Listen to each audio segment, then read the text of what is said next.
Assalamualaikum warahmatullahi wabarakatuh. Salam sejahtera untuk kita semua. Jumpa lagi dengan saya Kak Khairul di channel Ayo Les. Pada kesempatan kali ini kita akan membahas pembahasan untuk soal penilaian akhir tahun bisa dipakai untuk jenjang SMP negeri, SMP swasta, MTS seluruh Indonesia. Kenapa demikian? Karena soal ini sudah diambilkan dari Bank Soal Nasional sehingga sangat cocok untuk latihan adik-adik semua. Semoga apa yang kita bahas pada kesempatan kali ini banyak yang keluar dan juga akan sangat membantu ketika ujiannya di mata pelajaran Bahasa Indonesia untuk kelas 9 semester genap. Bagi adik-adik yang baru menemukan channel ini, silakan bisa di-share ke teman-temannya atau bisa silakan langsung di-subscribe, kasih like. Semoga dengan demikian akan membantu adik-adik menemukan channel ini di kemudian hari atau bisa request pembahasan soal lainnya. Baiklah, tanpa berpanjang lebar, mari kita mulai pembahasannya dari soal nomor 1. Soal nomor 1, cermati teks di bawah ini. Oke, ketika ada soal yang berupa teks, karena di bahasa Indonesia akan sangat banyak sekali soal yang berupa teks. Oleh sebab itu, silahkan adik-adik semua untuk baca langsung pertanyaannya ya, supaya lebih efisien di waktu.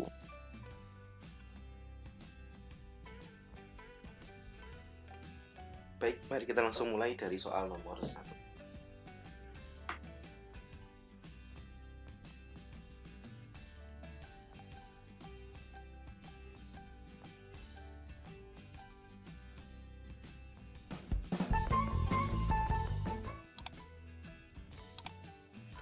Cermati teks berikut.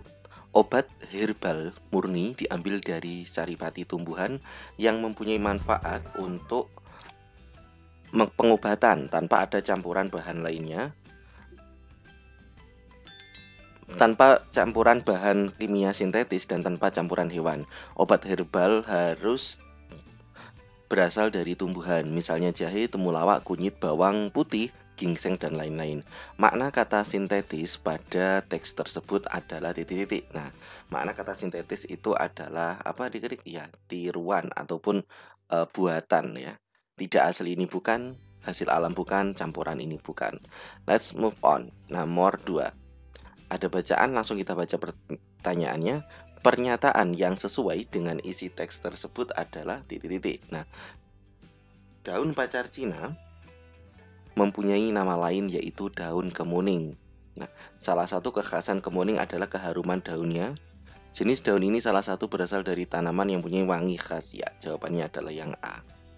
Yang B bukan, yang C bukan, yang D ini juga bukan. Kita lanjut ke soal nomor 3. Cermati paragraf berikut ini. Oke.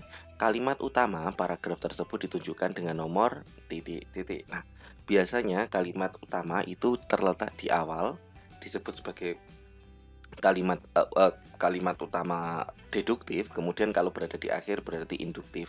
Kita baca terlebih dahulu. Kopi ditanam hampir di setiap negara tropis.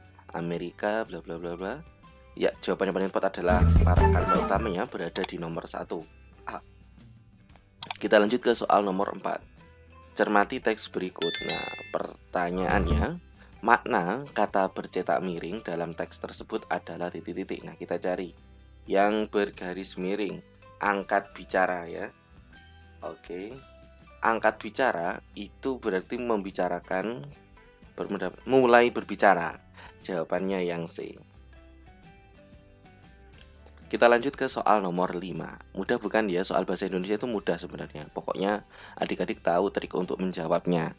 Soal nomor 5, pernyataan yang menggambarkan isi teks tersebut adalah titik-titik.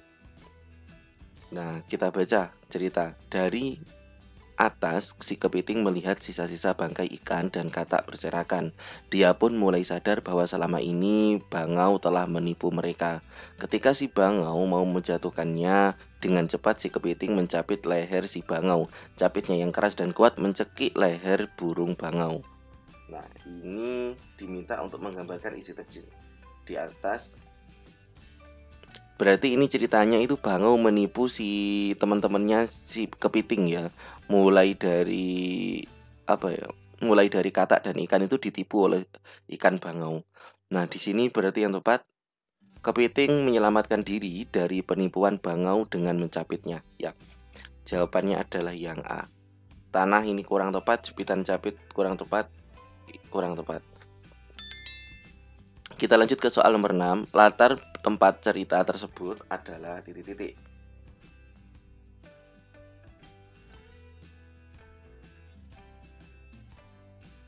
Nah, latarnya kita cari. Karena sulit bernafas, burung bangau bla bla bla bersyukur setelah buah bangau mati, kepiting berjalan menyusuri parit dan kembali ke kubangan menemui teman-temannya.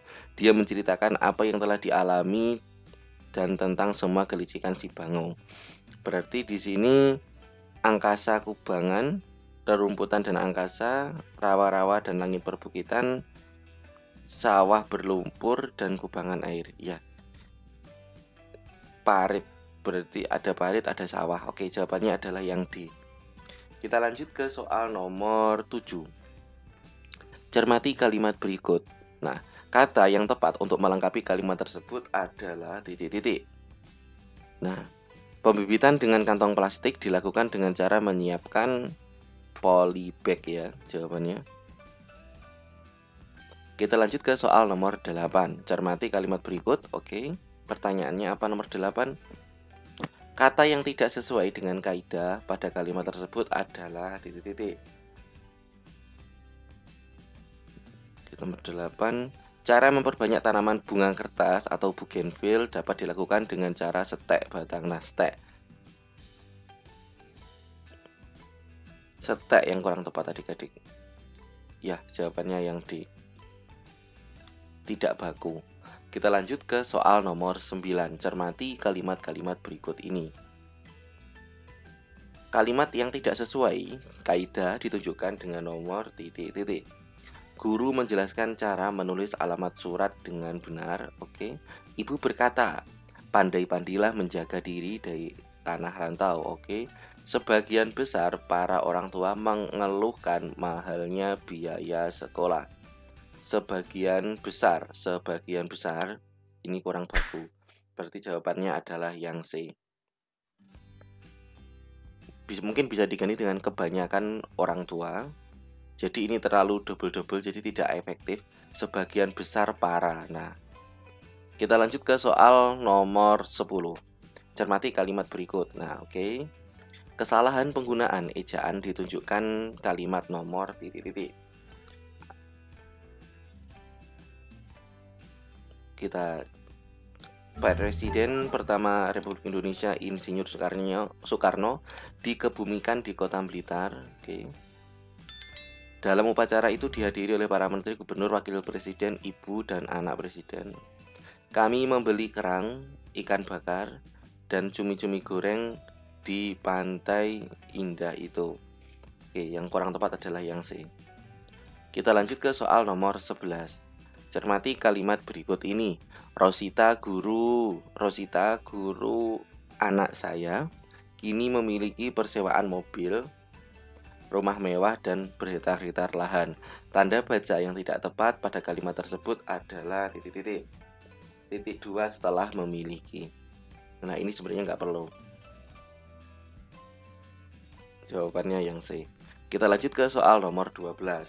Nah, ada bacaan. Mari kita ide pokok teks tersebut adalah. Nah, ingat, ide pokok itu atau kalimat utama biasa berada di awal ataupun akhir sebuah kalimat. Yuk kita cek awal dan akhir sebuah kalimat dari soal nomor 12. Daun semanggi adalah jenis daun paku air yang sering ditemukan di daerah persawahan dan atau tepi sungai. Ciri-ciri ya, ini tentang ciri-ciri.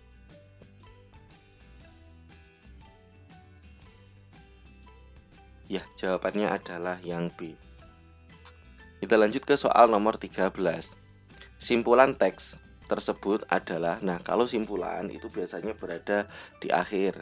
Atau kalau nggak gitu, kita baca keseluruhannya. Simpulan isi teks di atas adalah Einstein mengajari anaknya.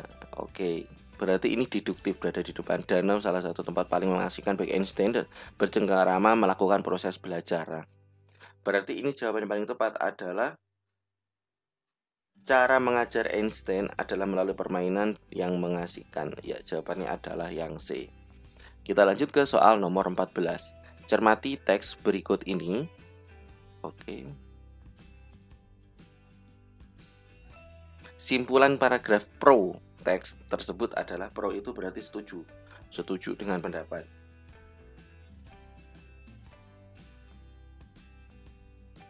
Sebagian besar orang sepakat bahwa Einstein orang cerdas. Orang cerdas sekali Einstein paham bahwa dialog dan pengalaman belajar merupakan faktor kritis sukses untuk pembelajaran. Bermain adalah strategi sekaligus proses belajar itu sendiri. Karena pembelajaran dituntut untuk memenuhi hak-hak belajar anak, maka kita meski cerdik menyiasati cara terbaik untuk mempelajari anak. Berarti strategi Einstein ataupun cara terbaik untuk menyiasati belajar anak. Kita lanjut ke soal nomor 15. Simpulan pendapat kontra teks tersebut adalah titik-titik. Belajar harus konsentrasi dan tidak boleh sambil bermain. Berarti yang tidak mendukung teks itu yang ini. Tidak boleh sambil bermain, padahal Einstein itu menyarankan pembelajaran yang baik adalah pembelajaran dengan cara bermain. Baiklah adik-adik, terima kasih telah menyimak video ini dari soal nomor 1 sampai soal nomor 15. Untuk pembahasan soal lainnya silahkan tuliskan di kolom komentar bila mana belum kakak upload. Akan segera kakak buatkan video pembahasan untuk soal nomor 16 sampai soal nomor 50. Baiklah adik-adik, terima kasih telah menyimak video ini sampai akhir. Ada kurang lebihnya kakak mohon maaf yang sebesar-besarnya. Kakak akhiri, akhir kalam, wassalamualaikum warahmatullahi wabarakatuh.